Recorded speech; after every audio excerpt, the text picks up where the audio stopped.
आपण बघितलं Glycine toxicity first आहे, हिमोलायसिस. जर हायपोटोनिक सोल्युशन असतील तर किंवा हायपोऑस्मोलॅरिटी झाली जास्त तर त्याच्यामुळे स्वतः हिमोग्लोबिनेमिया होईल. हिमोग्लोबिनेमियामुळे हिमोग्लोबिन युरिया होईल आणि किडनी फेल्युअर होईल आणि हायपरकॅलेमिया होईल. ॲनेमियामुळे त्याचे वेगळे प्रॉब्लेम चालू होतील. ट्रीटमेंट आहे प्रॉम्प्ट डायुरेसिस, फ्लश आउट करा हिम रिनल ट्युब्युल्समधनं. जर blood loss, normal blood loss 500च होतो वजायनल डिलिव्हरी इतका, त्याच्यापेक्षा जास्त नाही होत. पण जर ओव्हरलोडचे सिम्पटम्स असतील, ब्रॅडी, हायपरटेन्शन, तर त्याच्यामुळे ते मास्क होऊन जातात, कळत नाही. युजली 15 ml पर ग्राम म्हणतो आहे तो. तर क्वांटिफिकेशनसाठी त्याने म्हटलं आहे की हा फॉर्म्युला वापरू शकता तुम्ही की HB1 ml1 = HB2 ml2. तर इरिगेशन फ्लुइडचं हे HB आणि ml = पेशंटचं HB आणि ml. तर ब्लड लॉस तसा तुम्ही कॅल्क्युलेट करू शकता. पण मग त्याच्याकरता पूर्ण इरिगेटिंग फ्लुइड तुम्ही कलेक्ट केलं पाहिजे. त्याच्यामुळे तुम्हाला जर पूर्ण व्हॉल्यूम माहीत असेल आणि त्याच्यात युनिफॉर्मली मिक्स झाला असेल तर करू शकतो. नंतर त्याचा कलरिमेट्री, पण कलर एवढं रिलायबल नाही आहे, व्हिज्युअली नाही सांगता येत. नंतर मग रेडिओ ॲक्टिव्ह, एवढं कोण करणार आहे TRPसाठी की रेडिओ ॲक्टिव्ह लेबल्ड RBCs आहेत किंवा अल्ब्युमिन आहे. तर एक्सेसिव्ह ब्लिडिंग जेव्हा होतं जेव्हा तुम्ही मोर दॅन 40 to 60 ग्रॅम काढता. नॉर्मल साईज आहे तुमची 20 ते 30. TURP 40पर्यंत माइल्ड आहे, 40 to 80 मॉडरेट आहे, अबोव 80 सिव्हिअर आहे. तर तुम्ही आता याने रिसेक्शनचं टिश्यू रिसेक्शन म्हटलं आहे, साईज प्रोस्टेटची नाही म्हटली. 40 ते 60 ग्रॅमच्या वर काढलं तर एक्सेसिव्ह ब्लीड होते म्हणतो आहे. आणि सोबत टाईम जास्त लागला आहे किंवा इन्फेक्शन असेल तर. हिस्टॉलॉजीशी आणि ब्लिडिंगचं काही घेणं नाही आहे. फ्रिक्वेंटली HB मोजत राहा. ट्रॅनेक्झा देऊ शकता तुम्ही बोलस. नंतर काय कॉम्प्लिकेशन होईल, TURPमध्ये सर्क्युलेटरी ओव्हरलोड होईल, त्याच्यामुळे ब्लिडिंग होईल. नंतर इन्फेक्शनमुळे कंजेशन हायपरेमिया होईल, त्याच्यामुळे ब्लीड होईल. नंतर व्हॅझोडायलेशन होईल, त्याच्यामुळे ब्लीड होईल. तर व्हॅझोडायलेशनचे रिझन आहे spinal anaesthesia, lithotomy, dependent position, त्याच्यामुळे व्हीनस प्रेशर वाढेल, व्हीनस पुलिंग होईल आणि पाय पण वर उचललेले. नंतर शिवरिंगमुळे, कफिंगमुळे, स्ट्रेनिंगमुळे पण व्हीनस प्रेशर वाढेल. तर व्हीनस प्रेशर वाढलं, व्हॅझोडायलेट होईल, ब्लीड होईल, सर्क्युलेटरी ओव्हरलोडमुळे ब्लीड होईल, इन्फेक्शनमुळे ब्लीड होईल. तर हे ब्लिडिंग वाढण्याचे कारण आहेत. नंतर एक्सेसिव्ह ब्लिडिंग प्रोस्टॅटिक युरोकायनेजमुळे पण होतो.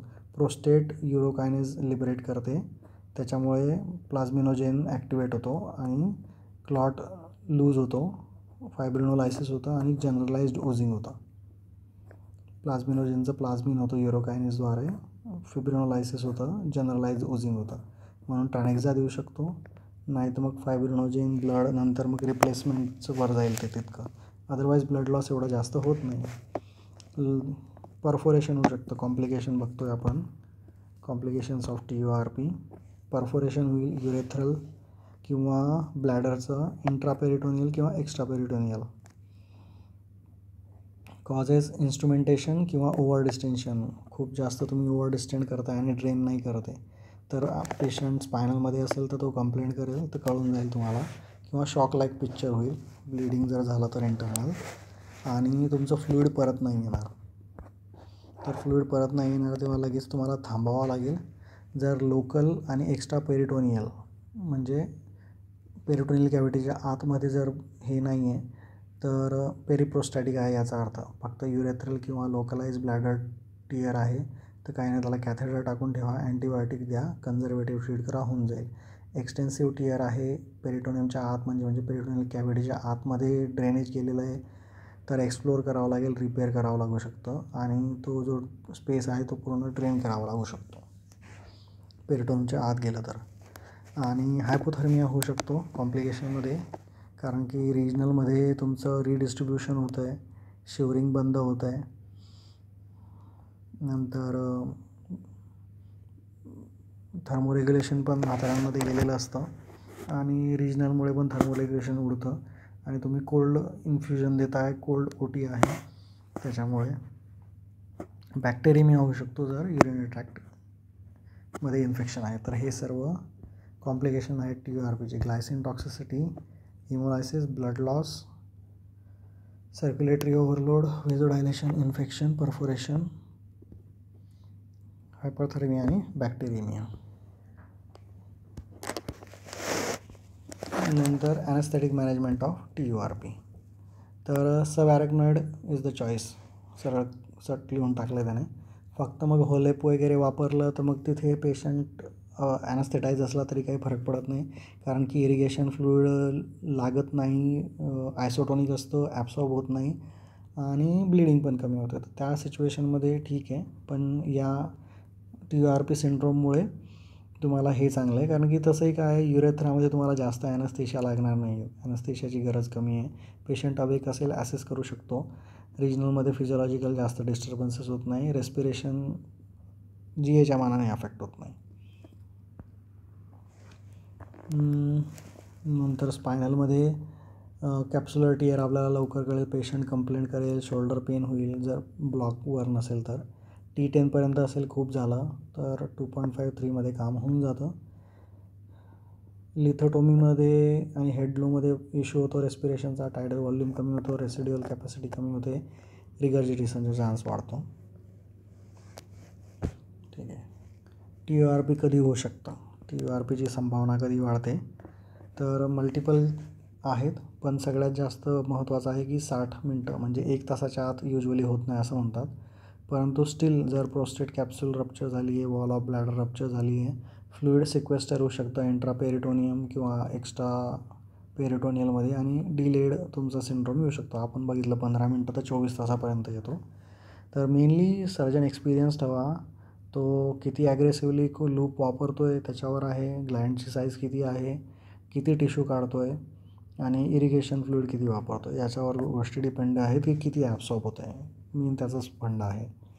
मग ट्रीटमेंट, सर्जरी बंद करा, नॉर्मल सलाईन चालू करा ब्लॅडर इरिगेशनसाठी. ब्लॅडर तुम्हाला इरिगेट करावं लागतं, कारण की त्याच्यात क्लॉट होऊ नाही द्यायचा, तर म्हणून पोस्ट ऑप 24 तास करतो आपण.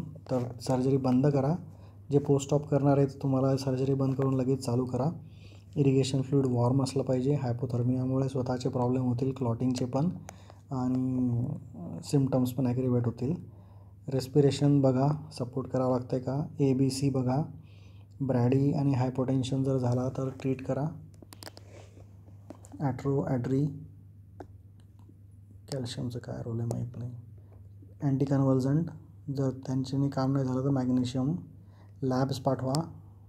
लॅब्समध्ये ऑस्मोलॅरिटी का नाही म्हटलं आहे, काय माहिती बाबा. इलेक्ट्रोलाइट्स, सोडियम ऑस्मोलॅरिटी, INR, क्लॉटिंग सगळं, प्लेटलेट, क्लॉटिंग प्रोफाईल जितकं पाठवता येईल. सलाईन आणि डायुरेटिक चालू करा. तर फ्रुसेमाइड चालू करा. क्रोनिक डायुरेटिक्समध्ये जास्त लागू शकतं. फक्त एवढंशाने काम होऊन जाऊ शकतं सलाईन आणि डायुरेटिकने.